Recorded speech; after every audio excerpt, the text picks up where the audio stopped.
Joel had lived alone for so long that silence had become his closest companion. His small farm sat in a quiet valley, surrounded by dry hills and long stretches of open land that looked golden under the sun. Every morning he woke up before daylight, fed the animals, checked the fences, and tried to keep the crops alive in the harsh weather. Life was simple, but it was also heavy. The debts he owed kept growing, the earth kept drying, and the loneliness in his cabin sat like an uninvited guest he could never send away. On a warm afternoon, while Joel was fixing a broken fence post near the edge of his land, he heard something unusual. At first it sounded like distant thunder, but then he realized it was the steady rhythm of horses. He wiped the sweat from his forehead and squinted toward the hills. A small group of Apache riders was coming down the slope, moving calmly but with purpose. They rarely approached his land, and Joel felt a knot tighten in his stomach. He stood still, waiting, unsure if they were passing through or coming for something. The riders stopped near his front yard. Their faces were stern, their eyes sharp. In the center of the group sat an older man with silver hair tied behind his neck and sharp lines across his face that told stories Joel would never know. The man dismounted slowly, watching Joel with an expression that was neither friendly nor hostile, just serious. Behind the leader stood a young Apache woman. She moved quietly, almost as if she wished to disappear. Her head was lowered, her hands were clasped tightly together, and she carried a small cloth bundle pressed against her chest. Her steps were light but hesitant, like someone walking toward an unknown fate. Joel swallowed hard. He greeted them respectfully, even though his voice felt tight. The tribal leader stepped forward and spoke in steady English. He explained that the woman, named Nita, had broken a serious rule in their village. According to their tribal law, her punishment was not physical, but social. She was to live outside the tribe for a season, serving and helping an outsider chosen by the council. They had chosen Joel because he was known to be honest, hard-working, and quiet. Joel blinked, stunned. He had expected many things, but not this. He shook his head slowly and tried to refuse, explaining that he lived alone, had little food, and did not need or want anyone forced into his life. But the leader insisted. They were not asking. They were delivering the judgment of their people. Nita did not lift her head. She stood silently, trembling slightly, waiting for the final decision. She looked tired, as if she had walked many miles with little rest. Her clothes were dusty from travel, and her eyes, when she finally raised them, showed fear, but also dignity.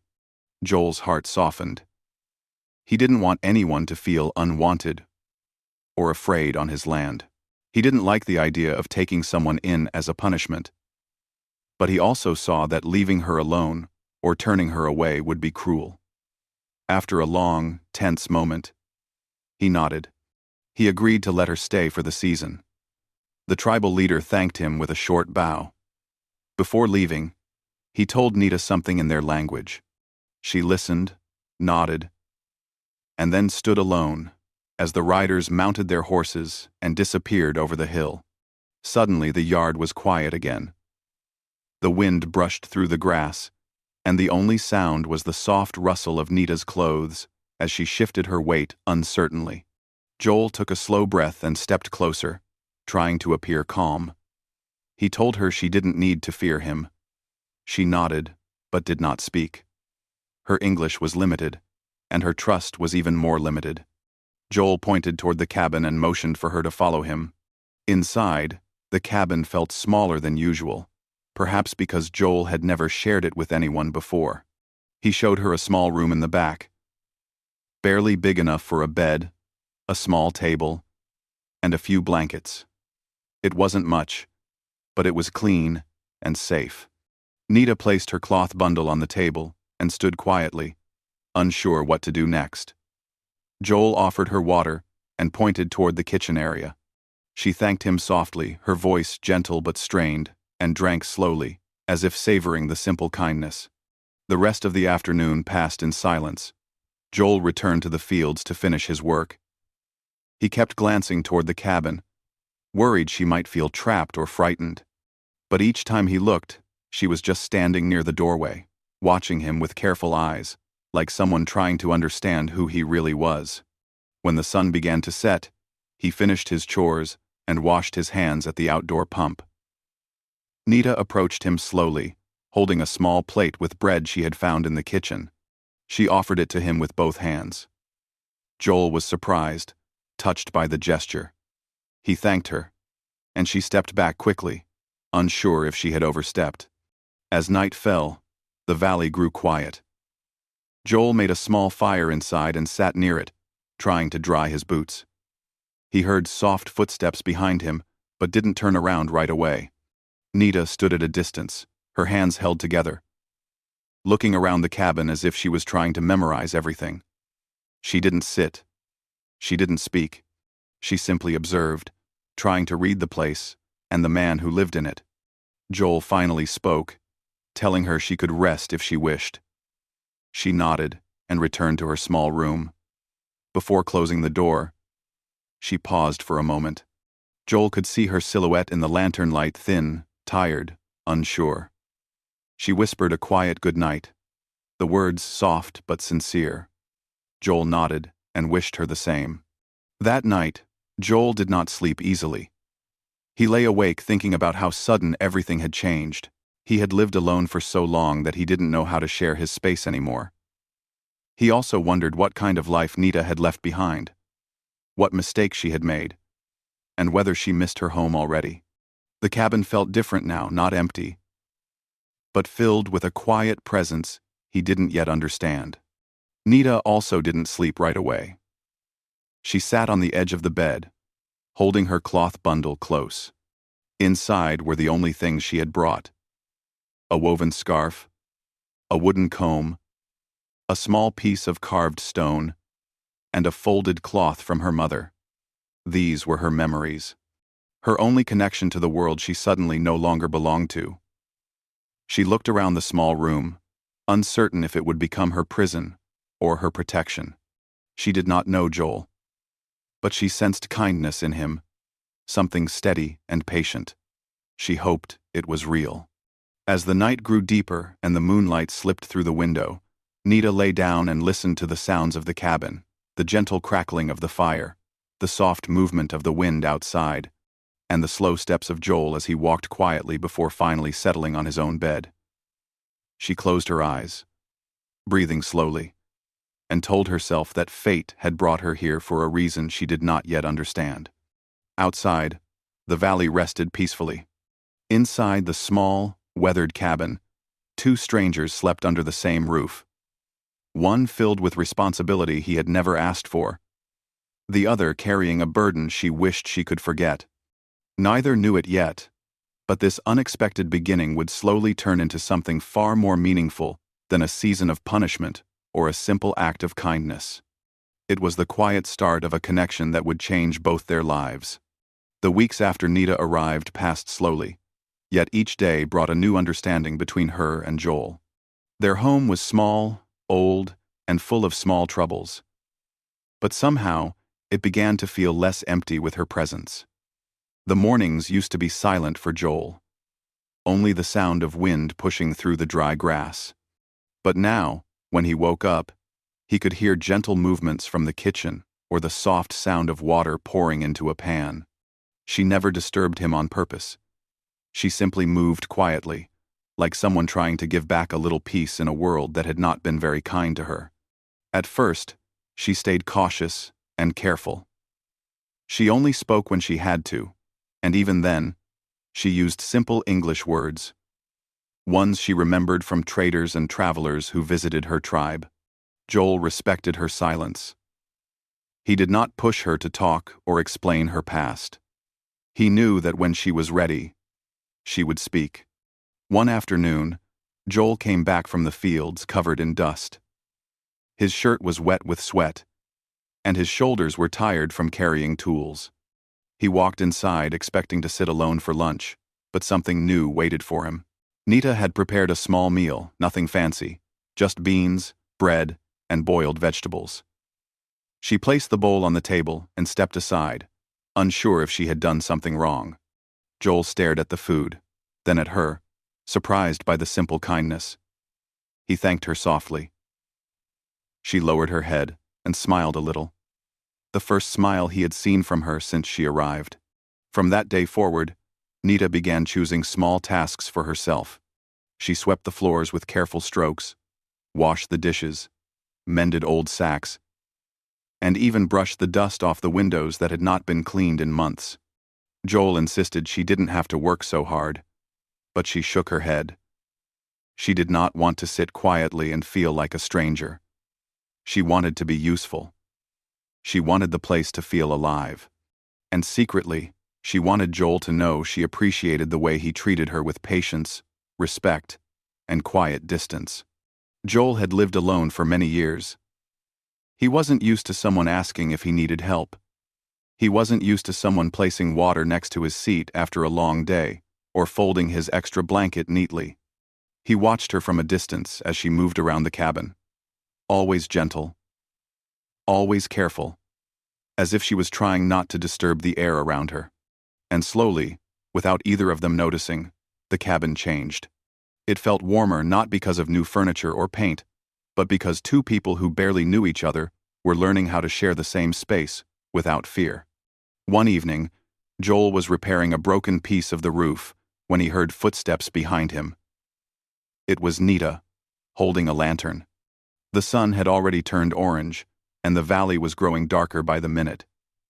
She raised the lantern so he could see better, and told him he was going to fall in the dark if he kept climbing around like that. Her English was broken, but her tone was firm. Joel laughed gently, surprised that she scolded him in her quiet way. She stayed until he finished, handing him tools, holding the lantern steady, and making sure he climbed down safely. When they stood on the ground again, she pointed to the sky and said a phrase in her own language. Joel didn't understand the words, but he understood the meaning. She was telling him to take care of himself. As they walked back to the cabin, the wind picked up, carrying the smell of a coming storm. The valley often had sudden storms that arrived without warning, turning a clear sky into thunder and rain within minutes. Joel secured the animals, checked the crops, and fastened the shed doors. Nita followed him everywhere, refusing to stay inside. Together, they pushed through the strong winds, tying ropes, moving heavy crates, and covering the gardening tools. Thunder cracked above them, but they didn't stop. When the rain finally hit, it came down hard, soaking them instantly. They hurried toward the cabin, but a loose plank from the roof slipped. Without thinking, Nita grabbed Joel's arm and pulled him aside. The plank hit the ground, where he had been standing a moment earlier. By the time they reached the porch, both were breathing heavily, clothes dripping, hair plastered to their faces. Joel leaned against the railing, trying to catch his breath. Nita stood next to him, holding the lantern close. For a long moment, neither spoke.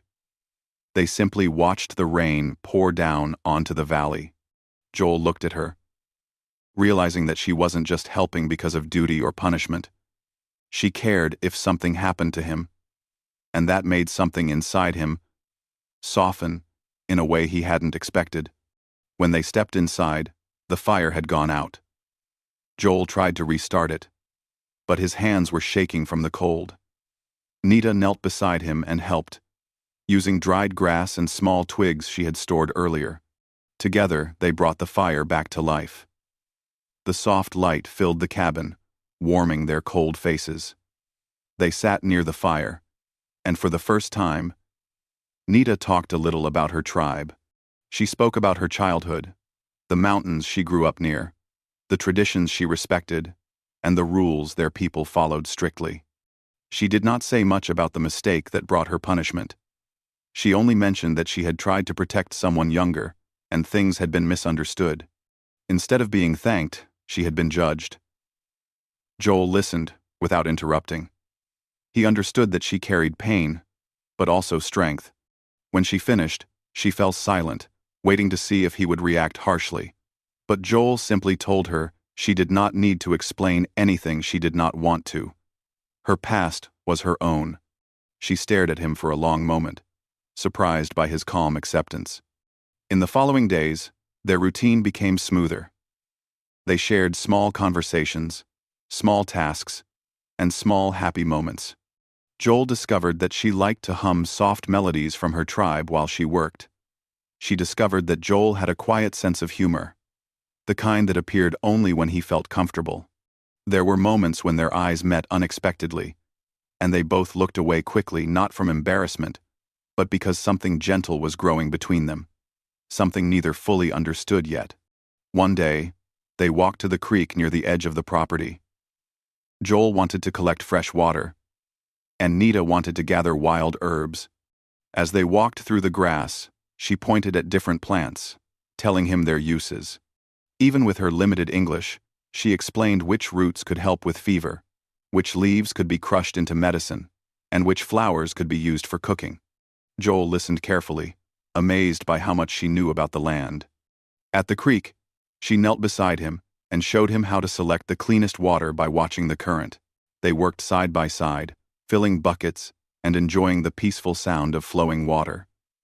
For the first time since she arrived, Nita laughed softly when Joel accidentally splashed water on his boots. It was a small laugh, but it changed everything.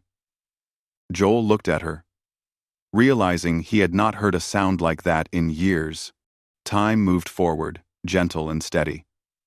Their home was no longer a place of silence. It became a place where two people, with completely different worlds, slowly met in the middle.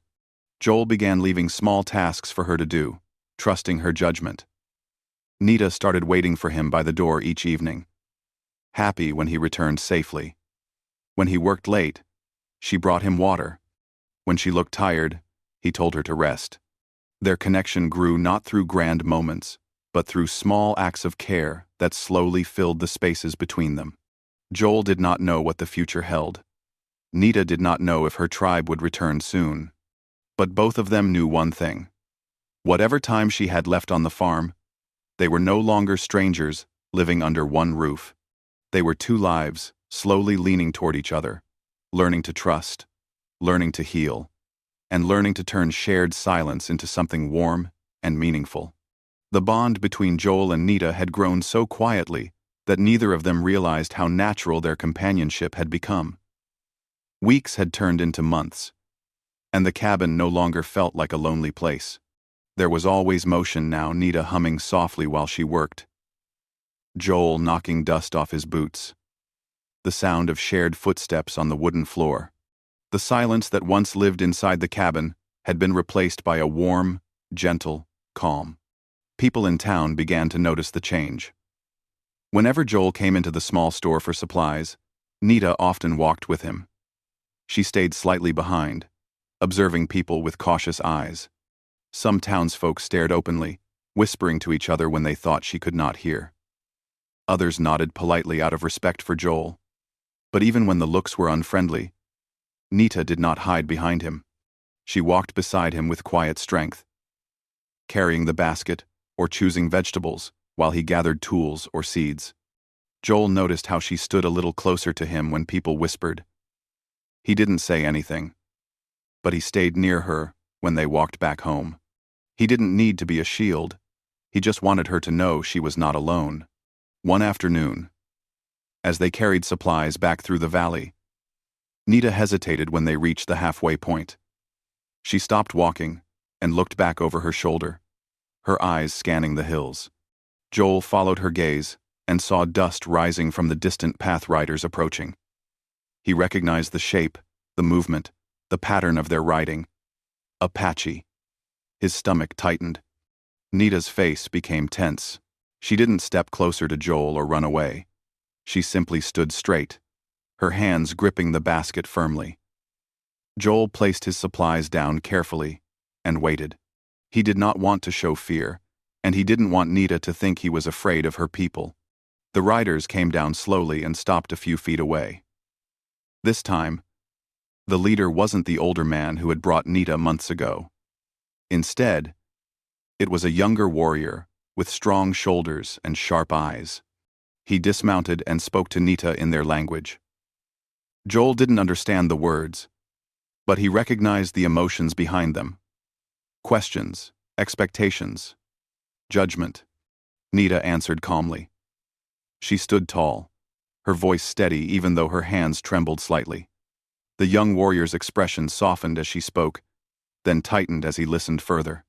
Joel watched her carefully, wondering what she was saying and how much pain she carried in those words. After a long exchange, the rider turned to Joel. He spoke in simple English, telling him that the season of Nita's punishment had ended. Their tribe had come to take her back. They had expected her to survive here, not to find comfort. They had expected her to return as a woman who had learned a lesson, not as someone who looked peaceful. Joel felt his heart sink. He had known this moment would come someday, but he had not prepared for how heavy it would feel. He nodded slowly, not trusting his voice. Nita looked at him quickly, studying his face, searching for something: fear, disappointment, hope. She saw all of them mixed together. The warrior waited for her decision. But Nita did not speak right away. Instead, she asked for time. The rider agreed to wait until morning. They camped on a distant rise overlooking Joel's farm, while Joel and Nita walked home quietly. The path felt longer than usual, and each step carried a weight neither of them wanted to acknowledge. When they reached the cabin, Joel placed the supplies on the table and stepped aside so Nita could enter first. She walked in slowly, her eyes drifting to the small decorations she had added over time.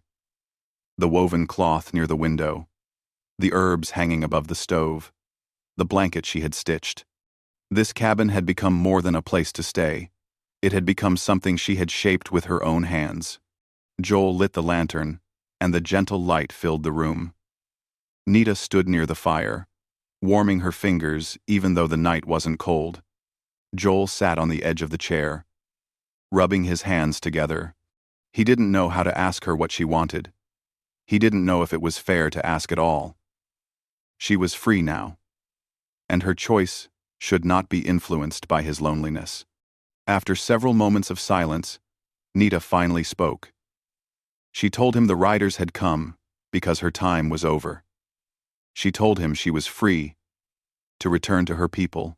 She also told him something she had never said before, that she was afraid. Not afraid of her tribe, but afraid of leaving the place where she had finally felt safe. Joel looked up at her.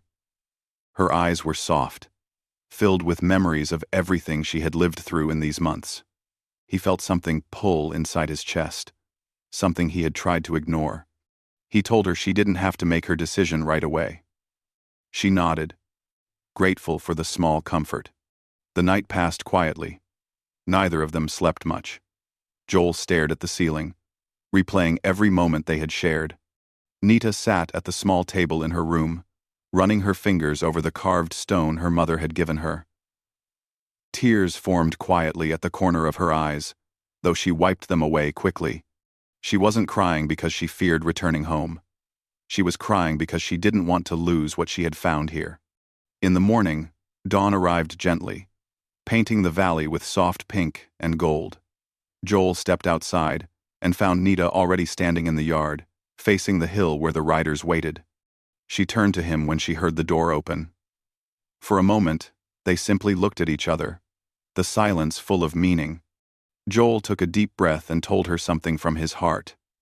He said she had become part of the farm, part of the life he didn't know he was missing. He told her she was free not because the tribe had said so, but because he never wanted her to feel bound by anything here.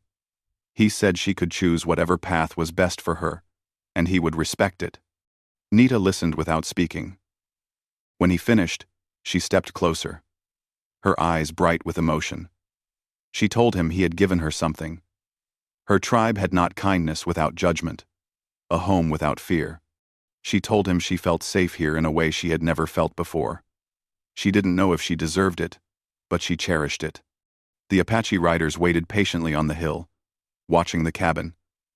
Nita turned toward them, then toward Joel. The valley was quiet. The birds had not yet begun their morning songs.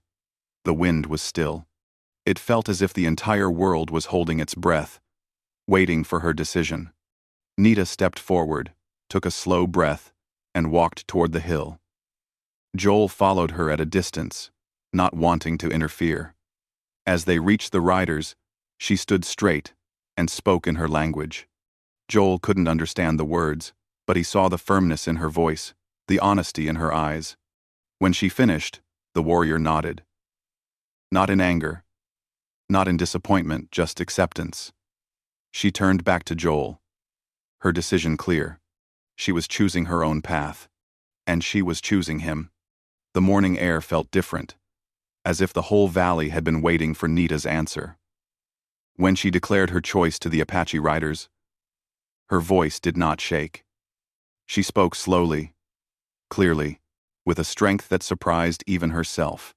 She told them she wished to remain with Joel not because she was forced, not because she feared returning home, but because the farm had become a place where she finally felt safe. She said she wanted to live where her heart no longer trembled, and where her days held peace instead of punishment. The young warrior listened quietly. At the end, he nodded. His eyes softened, no longer stern or questioning. He turned to Joel and told him that Nita was now a free woman, able to choose her own life. She was not Joel's responsibility. She was not the tribe's burden. She was her own person, and her decision would be respected. Joel bowed his head slightly, grateful but also overwhelmed. The riders mounted their horses, gave Nita a respectful farewell, and disappeared over the hill. For a long moment, Nita and Joel stood side by side, watching the riders fade into the distance. The silence between them was warm and peaceful. She exhaled slowly, like someone releasing years of worry from her chest. Joel did not reach for her or speak too quickly. He simply waited until she turned toward him. Her expression was calm, gentle, and sure. She had made her choice. They walked back to the cabin together. The sun was rising, casting long shadows along the path. Joel noticed how naturally Nita walked, now no longer hesitant or cautious. Her steps were steady, her shoulders straight. She looked like someone stepping into a new chapter of her life. When they reached the porch, Joel opened the door for her. She stepped inside first, then stopped to look around the place that had once felt like a temporary shelter, but now felt like home. She touched the wall lightly, as if greeting an old friend. Joel watched her quietly, trying not to disturb her moment. After a while, she turned toward him and smiled. It was soft, almost shy, but full of emotion. The day passed with a gentle ease neither of them had expected. They worked side by side without speaking much. Yet each moment felt connected, meaningful. Joel fixed a wagon wheel near the barn, while Nita collected herbs and hung them inside the cabin. She swept the floor, arranged the woven cloths neatly, and opened the windows to let fresh air inside. She moved with a kind of contentment he had never seen in her before. At midday, Joel brought her a bucket of fresh water. She thanked him and gave him a small piece of bread she had baked earlier. They ate together under the shade of a tree behind the cabin. The breeze was cool, and the sound of birds filled the air. For the first time in a long while, Joel felt something he had almost forgotten: peace. During lunch, Nita told him something quietly. She said that when she first arrived, she had been afraid of everything, of him, of the new land, of being judged again. But slowly, the way he treated her had changed those fears. She told him he had never raised his voice, never rushed her, never demanded anything. He had given her space to breathe and time to think. She said this place had healed her in ways she never expected. Joel listened carefully. He did not respond with big words. He simply nodded and told her he was glad she stayed. Nita lowered her eyes, hiding a small smile. As the sun moved across the sky, they returned to their work. Joel repaired a fence, while Nita planted new seeds near the cabin. She placed each seed gently, covering it with soil and giving it a little water. She whispered something in her language. A prayer or blessing, Joel guessed. When she finished, she stood up and looked toward him with bright eyes. He nodded approvingly. It was her garden now.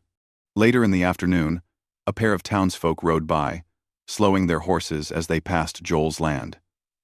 They looked at Joel and then at Nita, whispering to each other. For the first time, Nita did not shrink back or stand behind Joel. She stood tall beside him, meeting the stranger's eyes with quiet confidence. When the riders moved on, Joel looked at her proudly. She had changed.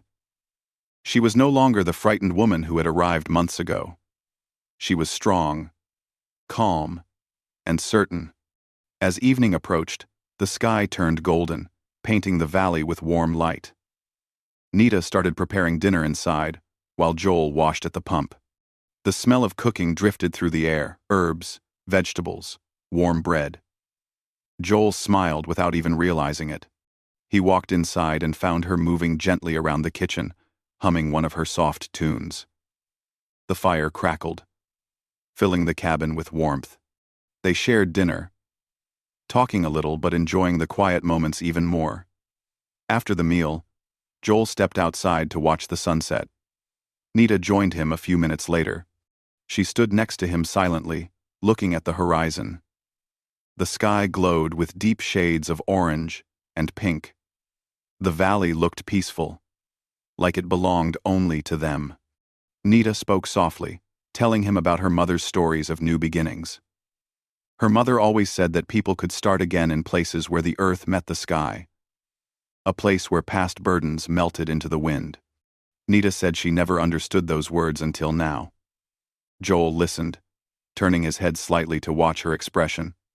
She seemed both calm and hopeful, as if she finally understood the path she was meant to walk. When darkness covered the valley, they went back inside. Joel lit the lantern while Nita closed the windows. The cabin felt warm and safe, like a place shaped by two hands instead of one. Joel sat near the fire, and Nita sat across from him.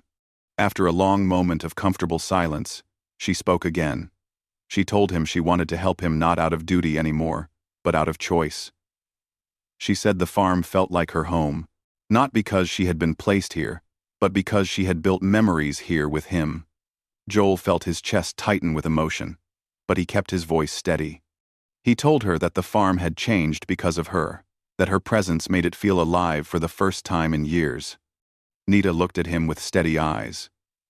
She said the tribe thought they were giving her punishment, but instead, she had been given something far greater. She found kindness when she expected cruelty. She found peace when she expected fear. She found a home where she expected only survival. Joel's throat tightened.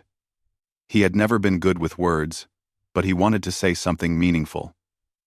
He told her she was not a burden, not a responsibility, not a guest. She was someone he respected deeply, someone whose presence had changed his world in quiet but powerful ways. The fire crackled softly. The lantern light flickered gently across the walls. Nita looked around the cabin, the place where she had learned to trust again. She stood up, walked toward the shelf, and placed her carved stone next to Joel's old spoon, blending her past with his small belongings. Joel understood what that meant. She wasn't leaving. She wasn't halfway in and halfway out. She had planted her heart in this home. She turned to him and said something simple but full of meaning. She said, "Here, I stay." Joel nodded slowly, unable to speak for a moment. Then, quietly, he whispered, "I'm glad." The wind outside grew softer, as if the valley itself was settling into peace. The stars appeared one by one in the dark sky. Inside the small wooden cabin, two lives that had once been strangers now stood together with a sense of belonging neither had expected. The farmer who once lived in silence had found companionship. The woman who had been given as punishment had found her freedom. And in the quiet heart of the valley, they built a home not from wood and soil, but from trust, kindness, and choice.